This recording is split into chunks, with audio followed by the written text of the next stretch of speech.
গাজায় ইসরায়েলের পৃথক হামলায় নিহত ১৮। ফিলিস্তিনের অবরুদ্ধ গাজা ভূখণ্ডটির একটি শরণার্থী শিবির ও আবাসিক বাড়িতে হামলা চালিয়েছে ইসরায়েলি বাহিনী। পৃথক এই হামলায় ১৮ জন নিহত হয়েছেন। বুধবার ১৭ এপ্রিল সংবাদমাধ্যম আল জাজিরা এই তথ্য জানায়। ইসরায়েলি এ হামলায় মধ্য গাজার মাগাজি শরণার্থী শিবিরে ১১ জন এবং রাফাহতে আবাসিক বাড়িতে ৭ জন নিহত হয়েছেন। তাদের মধ্যে বেশিরভাগই শিশু। আল জাজিরা জানায়, মধ্য গাজার মাগাজি শরণার্থী শিবিরে ইসরায়েলি হামলায় কমপক্ষে ১১ জন নিহত হয়েছেন বলে ফিলিস্তিনের সরকারি বার্তা সংস্থা ওয়াফা জানিয়েছে। নিহতদের মধ্যে অধিকাংশই শিশু। এছাড়া এই হামলায় আরও বেশ কয়েকজন আহত হয়েছেন, বার্তা সংস্থা ওয়াফা জানায়। দক্ষিণ গাজা উপত্যকার রাফাহ শহরের কেন্দ্রস্থলে একটি বাড়িতে ইসরায়েলি হামলায় আরও ৭ জন নিহত হয়েছেন। ইসরায়েলের এ বিমান হামলায় ৪ শিশুসহ ৭ জন নিহত হন।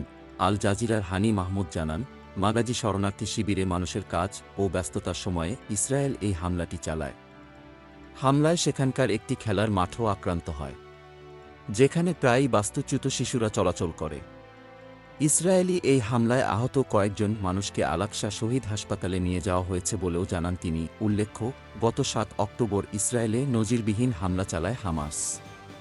এ ঘটনার পর ইসরায়েল ফিলিস্তিনের গাজা উপত্যকায় অবিরাম বিমান এবং স্থল হামলা চালিয়ে যাচ্ছে।